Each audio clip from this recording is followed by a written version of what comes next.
todos, que Jesus nos ilumine, nos abençoe mais esta manhã. Estudo do livro No Mundo Maior, capítulo 3, que fala a casa mental. No último estudo, o João chegou-se até o hospital, onde um que estava encarnado e outro desencarnado, em união de pensamentos, em uma troca de sentimentos, de pensamentos, de modo que os dois estavam extremamente ligados entre si. Calderaro vira-se para André e fala para ele observar o cérebro dos dois, observar a constituição realmente da parte física do negócio, se podemos dizer assim. Aí André Luiz concentra, olha ali e tudo mais, começa a observar. E ele fala assim, o Calderaro fala para ele assim, olha, observa a sinalização. André Luiz, diz assim, que assombrado, notou pela primeira vez que as irradiações emitidas pelo cérebro continham diferenças essenciais. Cada centro motor, e se nós olharmos na internet, nós vamos ver vários desenhos variados, e a Marielle também no estudo dela vai passar bastante informação, bastante desenho, para que a gente possa entender. Mas se olharmos lá na internet, a gente vai perceber que é bem dividido o cérebro. Ele fala aqui, então, cada centro motor assinalava-se com peculiaridades, com atividades, com cores, formas peculiares, diferentes entre si. Cada um era de um jeito mesmo, como no desenho didático, que coloca cada coisa de uma cor, cada coisa de um jeito. Visto do ponto de vista espiritual, era da mesma forma, por causa dessas forças irradiantes, dessas tonalidades diferentes. Descobri surpreso que todo o cérebro, pelos sinais luminosos, basicamente se dividiam em 3 partes, 3 regiões diferentes entre si. Lobos frontais, aqui, a parte da frente do cérebro. Zonas de associação eram quase brilhantes.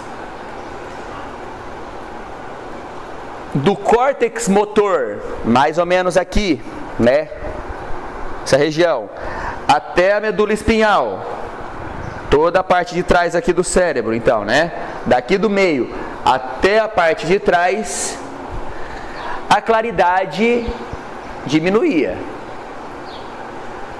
E nos gânglios basais, é isso?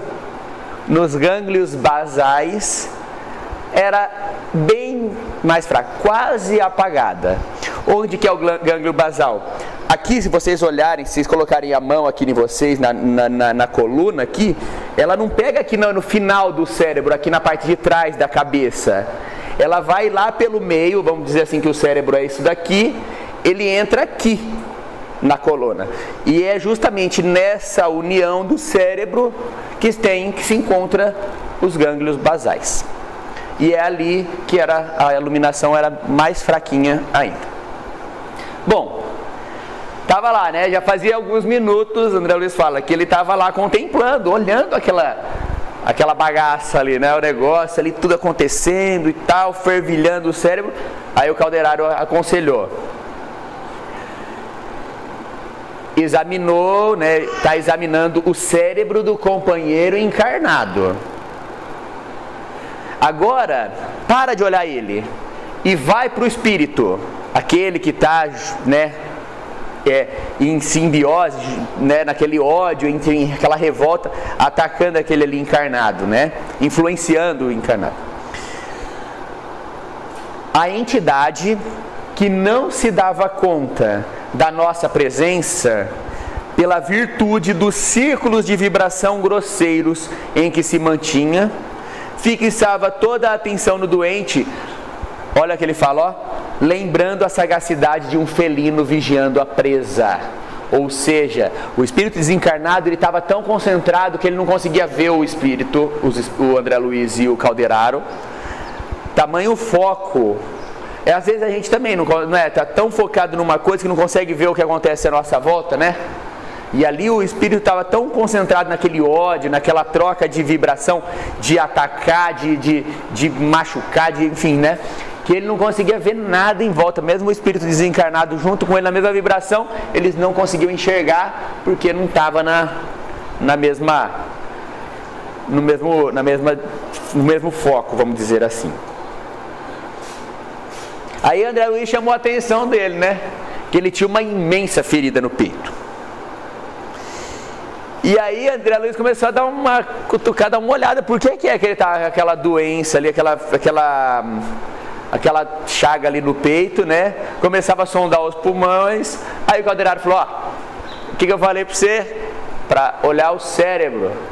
Isso daí, esse pulmão, essa doença do pulmão, a gente vai tratar daqui a pouco.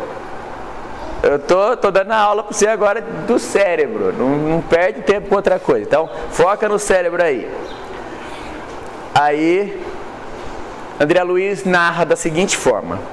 Decorrido alguns momentos, olhando o cérebro daquele ali desencarnado, ele concluiu que assim, né? Tirando algumas configurações da peça em si ali, né? Do ritmo vibratório, ou seja, da materialidade com que funciona, com que rege o encarnado e o desencarnado, tirando essas duas coisas aí, tinha sobre os meus olhos, André Luiz fala, um cérebro igualzinho ao outro, igual ao que estava do encarnado. Então era vamos dizer assim, cérebro perispírito e cérebro corpo físico é quase a mesma coisa, o jeitão dele assim, né? O que ele fala aqui, ó? É lógico, né? Diferenciava o campo mental do desencarnado. Até porque, por conta do corpo físico, o encarnado tem uma certa limitação nas habilidades e aptidões do espírito. Porque o que é o campo mental? O campo mental é onde o espírito se manifesta.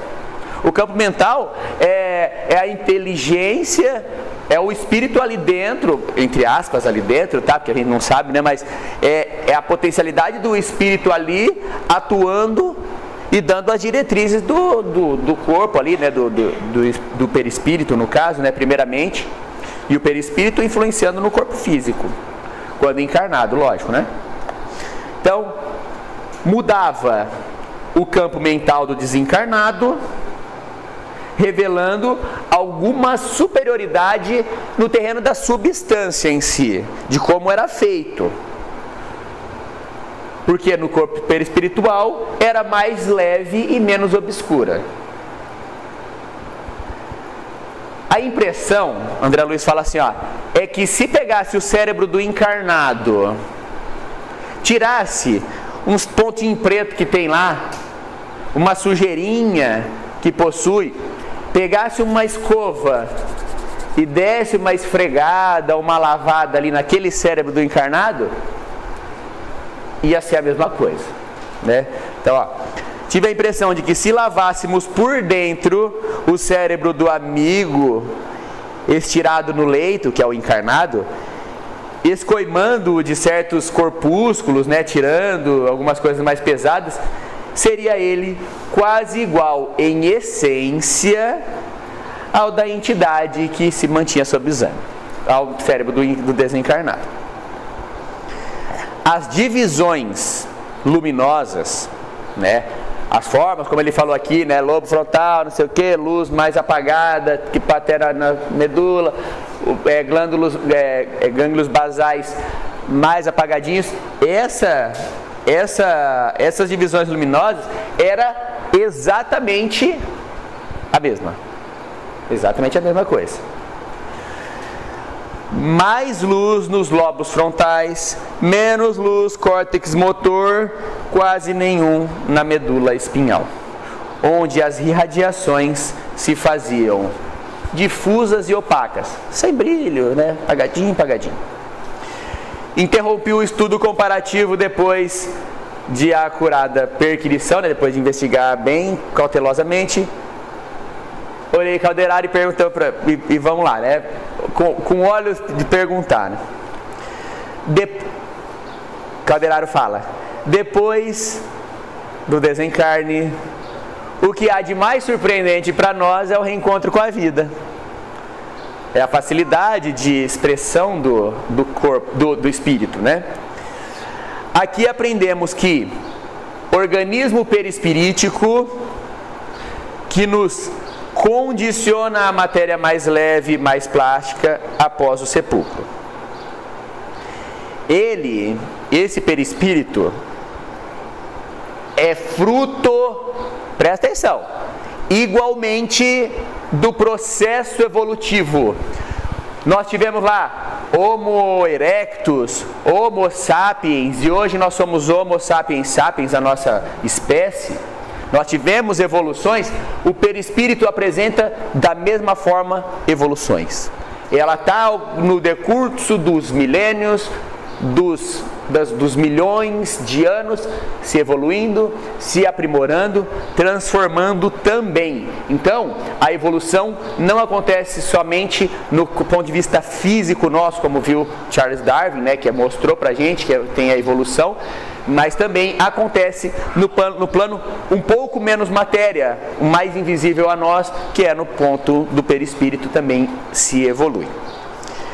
Aí Calderaro fala, ó, não somos criações milagrosas, destinadas a um adorno de paraíso de papelão. Lembrando pra gente da ciência, das religiões do mundo, né? Um paraíso, um céu, uma contemplação de um céu, uma salvação onde a gente vai ficar de boa, né? Sossegado. Não tem isso. Não somos essa criatura. Somos filhos de Deus, herdeiros dos séculos, trabalhando, conquistando valores. Presta atenção aqui que é muito importante. Ao longo dos milênios, conquistando valores de experiência em experiência, de encarnação em encarnação, o trabalho do renascimento fazendo com que a gente progrida, com que a gente galgue passos, evolua, se modifique fisicamente, espiritualmente, tá? Daqui a pouquinho nós vamos entrar mais a fundo nisso, mas já vamos abrindo a cabeça nisso daí, né? Nessa questão da evolução, espírito e matéria, tudo transformando. Cada desencarne, cada reencarne, cada desencarne e cada reencarne se evoluindo, se melhorando. Não há favoritismo no templo universal do Eterno. E todas as forças da criação aperfeiçoam-se no infinito. Tudo evolui. Olha aqui, presta atenção. A crisálida de consciência, aquela célula, aquela semente de espírito que contém o cristal, que contém as pedras, os minerais, lá no rio, rolando. Olha o que André Luiz fala, então. O começo da vida espiritual se encontra no mineral. Ali tem o berço, tem a semente do nascimento da vida espiritual. Quando ela está ali no rio, rolando, ela se encontra em processo liberatório. Ela está se aprendendo, está evoluindo, está entendendo a dinâmica da vida, de fluir, de deixar, enfim, de poder se emancipar. Aí ele joga uma outra coisa. As árvores que vivem 100, 200, 500 anos, suportam o quê? Invernos, primaveras, vento forte, sol escaldante, situações extremas de calor, de frio, vento, enfim, vai experimentando um monte de sensações, um monte de provações nessa existência, que o que vai fazendo com ela? Por centenas de anos, enfim, sofrendo essas nuances durante a vida.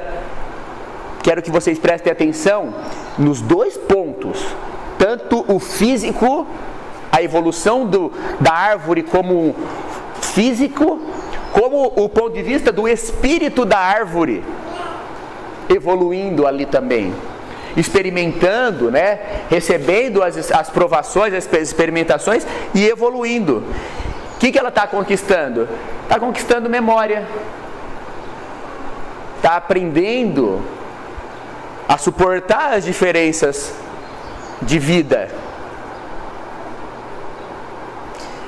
A fêmea do tigre, irracional, mas já mais evoluído que a árvore, está o quê? Lambendo os seus filhotes recém-nascidos, aprende ali os rudimentos do amor, está iniciando aquele sentimento de doação para o outro. O símio, né, o macaco, guinchando lá, falando, se comunicando, está começando a comunicação entre eles ali na sociedade, um conversando com o outro, estão começando as palavras. Então, vocês entendem a dimensão dessa conversa, dessa frase dele, dessa evolução?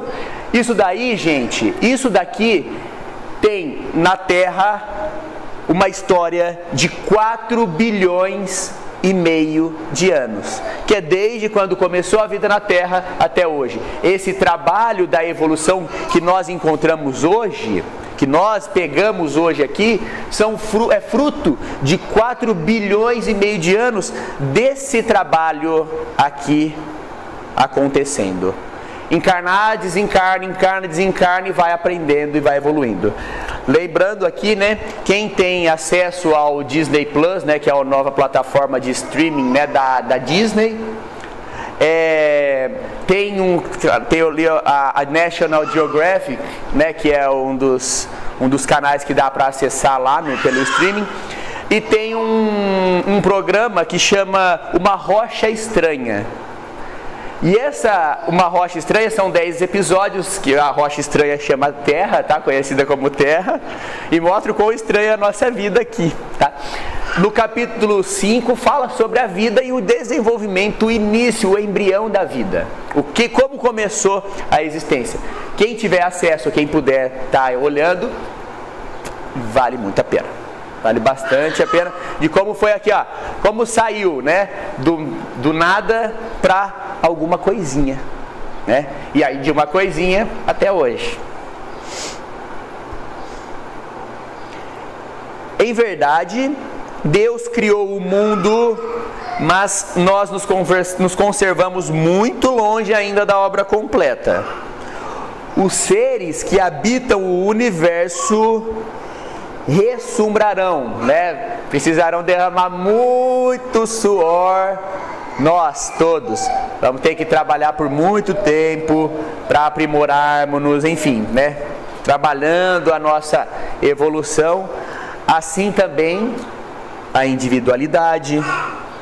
Basta vermos, né? Temos muito o que progredir, muito o que transformar.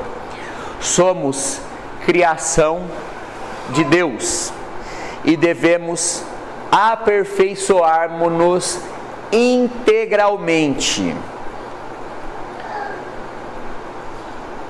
Deus deu a lei universal, que seja, Deus estabeleceu como lei universal que a perfeição seja uma obra coletiva entre Ele, Deus, e nós, seus filhos. Ou seja, estaremos prontos, Deus terá concluído a obra quando a gente também tiver evoluído e melhorado nós mesmos, né? Enfim, então, Deus, quando Ele nos criou, Ele deu esse coautorismo a nós da vida do universo. Então somos protagonistas também da vida. Deus nos deu esse poder, né? O mentor silenciou por uns instantes.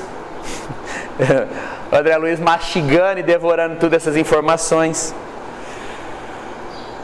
Mostrou a medula espinhal e aí continuou. Bom, eu não vou nem me envolver muito na parte antiga aí, né? Não vou nem entrar muito no passado, ao longo do drama da vida evolutiva no planeta Terra. Não vou conversar com isso.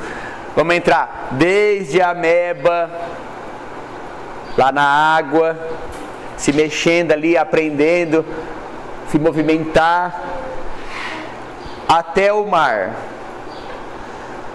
Todo esse trabalho, vamos aqui, né? Vem luta, aprendendo, selecionando invariavelmente. Ou seja, a vida, ela surgia, às vezes um ramo de evolução acontecia e ele não vingava ao longo desses 4 bilhões e meio de anos. Por quê? Porque ele evoluiu de uma forma que não era satisfatória. E aí tinha que ir para o outro lado, né? Às vezes vinha 2, 3 tipos diferentes de próprio homem mesmo, né? Tinha ao mesmo tempo várias raças humanas, mas acabou sobrando só o Homo sapiens sapiens. Por quê? Porque já estava mais preparado, estava mais pronto, enfim, estava daquele jeito. Foi o melhor que mais se adaptou à Terra. E desse jeito aconteceu, né, no fundo do mar lá, para virar os peixes, para virar os répteis, até sair para fora da água, né, até virar, enfim, os vegetais. Tudo foi acontecendo, selecionando. Raças acabando, outras começando, e foi uma fornalha gigantesca aí ao longo desses bilhões de anos. Até que adquiriu, por exemplo, músculos, raciocínios, capacidades de uma maneira geral. Experimentamos, para que acontecesse isso, experimentamos a vida e por ela fomos experimentados. Testamos os limites nossos e a Terra testou os nossos limites. Nossos, quando eu falo, desde a amebinha, desde do micro até o macro, desde a árvore até o animal, todo mundo, tudo foi essa fornalha acontecendo, essa luta constante de evolução. É meio científico o negócio, mas eu queria que vocês entendessem o grau de importância que é para entender o valor que a gente precisa dar no momento que nós estamos. O tanto que sofria, que a Terra sofreu, o tanto que nós mesmos, quanto espíritos, sofremos, o tanto que todo mundo sofreu assim, né? Não sofreu uma coisa ruim, mas o tanto que foi se trabalhado para hoje estar aqui, para hoje a gente estar aqui, conseguir reunirmos, né? Termos as condições que temos hoje. Nessa conversa que nós estamos falando, as sabedorias hinduístas, aí sei lá, de 4 mil anos atrás, sei lá, 3 mil anos atrás, são escritos de ontem. E Jesus, que veio há 2 mil anos, é hoje.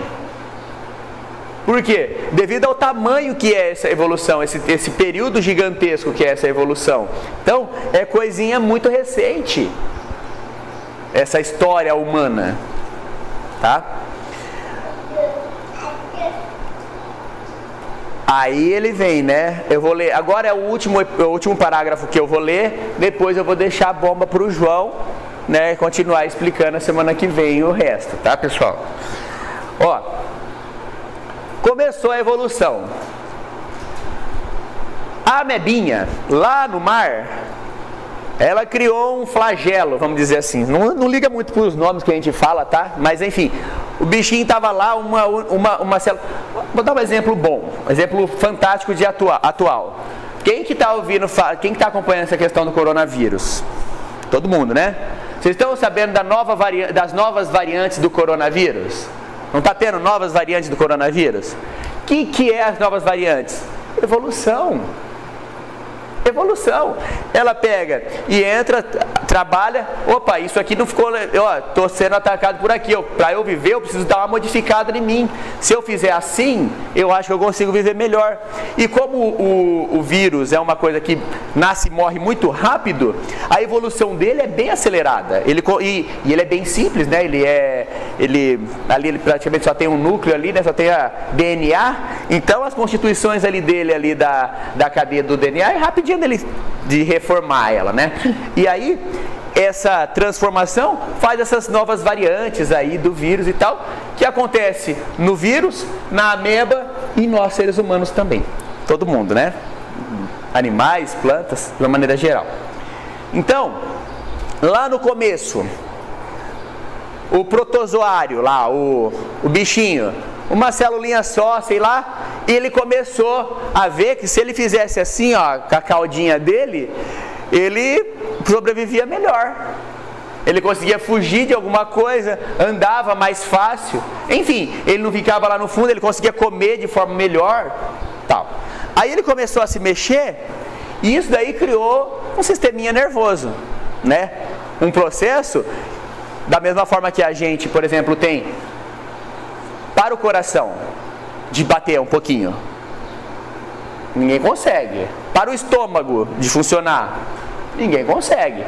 Eu consigo mexer braço, consigo alguma parte do meu corpo, eu tenho movimentos voluntários. Isso daí é o sistema nervoso que me dá a forma como eu consigo, a conversa do cérebro para com todos os meus nervos faz com que eu consiga mexer algumas coisas, mas tem coisas que eu não consigo. E o que é que eu não consigo? São coisas que eu conquistei lá atrás, que já está do meu automatismo. E esse negócio, essas mexidas aí, virou automatismo pro animal. Então, esse sistema nervoso começou um cérebro inicial. Começou uma parte inteligente ali acontecendo, movimentando. Esse sistema nervoso, ele é o repositório dos movimentos instintivos, né, automáticos, e sede de atividades subconscientes. Figuremo-lo como o porão da individualidade, onde arquivamos todas as experiências e registramos os menores fatos da vida. Bom, aí aqui eu nem vou continuar conversando muito assim, porque senão não fica... Mas, porão, o que ele colocou aqui como porão? Todos os nossos movimentos involuntários, tudo que ficou arquivado na memória dos milênios. Onde está hoje constituído isso no nosso corpo físico? No nosso cérebro, que a gente conversou agora. Dividimos em três, não foi? Em três partes o cérebro. Qual que é aquela lá, mais escura, que é a responsável pela memória? Gânglios basais, lá no comecinho da medula, ali é onde entra a medula, quase nada iluminado, ali fica as memórias. Todos esses 4 bilhões e meio de anos estão arquivados ali, no cérebro de cada um de nós. Está ali, paradinho, tranquilo. Estamos, as encarnações, 4 bilhões e meio, então contamos a amebinha e contamos também a última encarnação nossa. Então está ali, apagadinha, por isso que ele não tem iluminação, porque a gente não tem tanto acesso àquilo lá. Aquilo ali estão instintos, estão sentimentos que já brotaram de nós ali, que já nasceram de nós lá para trásão. Bom, mas o João vai explicar isso de novo da próxima aula também, tá? Na região do córtex motor, que é a parte daqui, né? Aqui nós temos tudo da nossa encarnação atual, que é entre os lobos frontais e os nervos, temos o cérebro desenvolvido consubstanciado as energias motoras de que serve a nossa mente para manifestações imprescindíveis no atual momento evolutivo do modo de ser. Ou seja, então, dessa parte daqui até aqui, nós temos a nossa vida atual. Nós temos, como que eu mexo esse braço? Como que eu faço para, como que é a minha visão? O que eu faço para mexer o olho? Enfim, minha atitude de hoje é aqui. E aí ele coloca, então, o porão sendo a memória, gânglios basais, minha memória lá do passado, o castelo, né? A casa, o meu térreo, como sendo a minha encarnação atual, meus conhecimentos, minha informação e tudo mais. E é óbvio, né? A substância não pode ser. Nos planos dos lobos frontais, silencioso ainda para as investigações científicas do mundo, ainda naquela época, em 1940.